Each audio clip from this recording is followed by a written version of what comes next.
Hello, and welcome to another episode of Better Cocktails at Home. I'm Brian Johnson, and we're here in the Quarterdeck Club, and we are making the third drink in our series of drinks, all about the cocktails and really the drinks from the Big Island of Hawaii. So we just wrapped up a 2-week vacation there, so great time, super fun, amazing. We filmed 2 cocktails before we left, the Pahoihoi and then the one before that I forgot, but you can go and find our playlist. But the third one we're going to make is actually a cocktail called the Mauna Kea Kiaha. Now this comes from the Mauna Kea Beach Hotel from 1973. And so where this is located is on the Kona side of the Big Island, and it's kind of towards the northern edge of the northern region of the island. And so it's a really interesting location. When you're driving through there, you see like lava fields, and it's really kind of like a dry scrubland almost. And then on the highway, if you turn left, you just go down to the beaches and the hotels and the resorts, and they're all green and everything else. So it's a really kind of interesting contrast. So it was fun to visit the area. We didn't actually go to this old hotel, though it's still there. But yeah, so let's make this drink and then we'll talk about it. There's a couple interesting things I really like about it. So this cocktail calls to be built in a blender. So we've got a blender here. So we're just going to add our ingredients right into the blender. All right, so first off, we're going to do, the recipe calls for half an ounce of Kona coffee liqueur. So this is not really a coffee liqueur. This is more of a coffee spirit. So it's distilled honey, and then it's macerated and infused with Kona coffee. And this comes from 12th Hawaii Distiller, which is a distillery in Kailua, which is on the Kona coast. And we visited there, and he makes some really interesting products. He uses local honey for his kind of main distillate. And so this one, then he adds the Kona flavor to it. So it's really interesting. I think this drink is going to work really well in. So we're going to do half an ounce of this.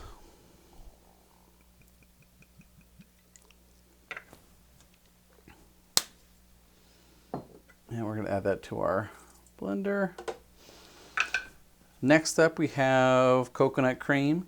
We're going to do 3/4 of an ounce of this.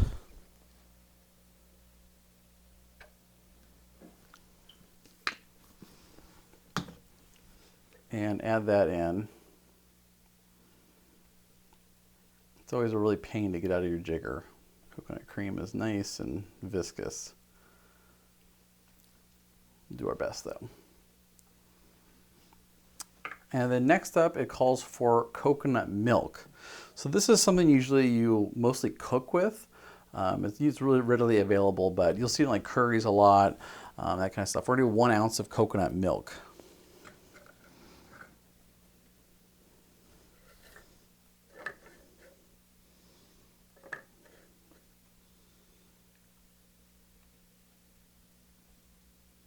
Here we go. And we're going to add that. And then finally, calls for an ounce and a half of light rum. So we're going to use Plantation 3-Star here.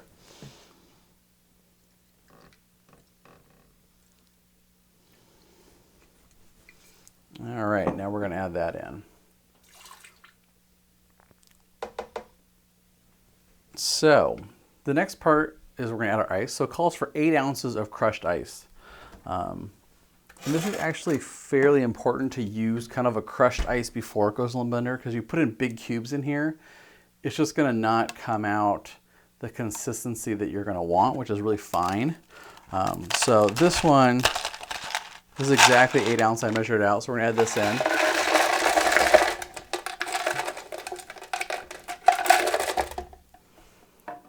All right, now we're going to blend until it's kind of a nice smoothie consistency, if you will.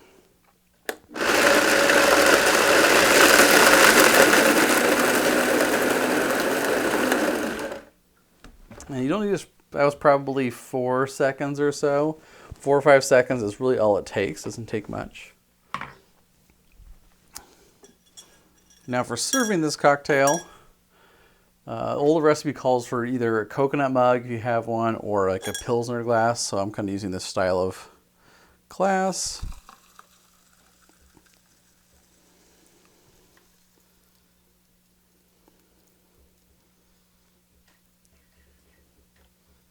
Perfect fit.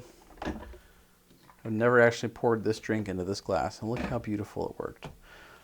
Now for the garnish, calls for like a little slice of pineapple. So the magic of pre-production. I already have sort of a round pineapple slice cut, so I'm just going to take this and cut a wedge out of it.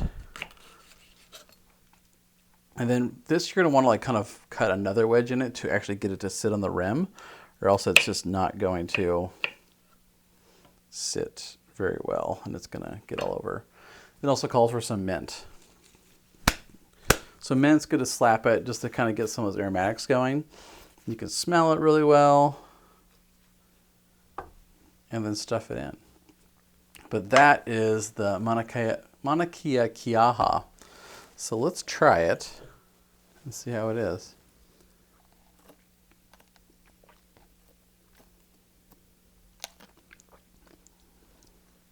It's really an interesting drink. I wouldn't say it's like incredible or my favorite kind of tiki style drink, but I've actually never had anything quite like this before.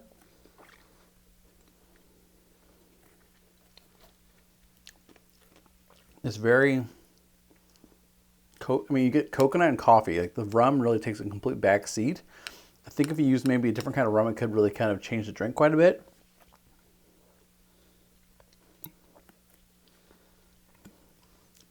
Actually, this straw sucks. I'm gonna get a new straw because I can barely even drink out of this. We're gonna get a new one.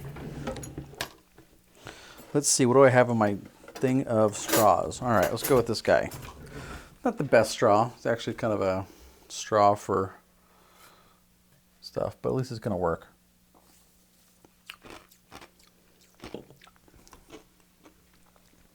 So what's interesting with this cocktail that when I kind of saw it and started to look at it, filming it, is it has no citrus whatsoever. I don't think I've ever had a tiki style drink like this that has not had any citrus in it. So this is a first for me. And so I think not using an actual coffee liqueur, which is going to be sweeter already, really works well in this drink. So like this, I think, is a great fit for it because it doesn't add any more sweetness because you've already got a lot from the coconut cream. But it's a really interesting cocktail that you get the aromatics from the mint when you taste it. But yeah, the rum takes a complete backseat in this cocktail. Maybe using something, I would try making this again. I'd try to use different rum. Maybe like just a nice, simple Jamaican, like an Appleton or something like that, to kind of give a little bit of funk, a little bit of flavor to it. I think it might go really well. But this is a really cool cocktail. And yeah, so you can imagine people back then, they had a place called the Batik Bar in the hotel itself, on the Mauna Kea Beach Hotel, and so they would make these for guests, and just a little way you can kind of time travel to a different place and different times. So thank you so much for watching Better Cocktails at Home, and we're going to see you for the 4th drink in our Big Island drink series next week.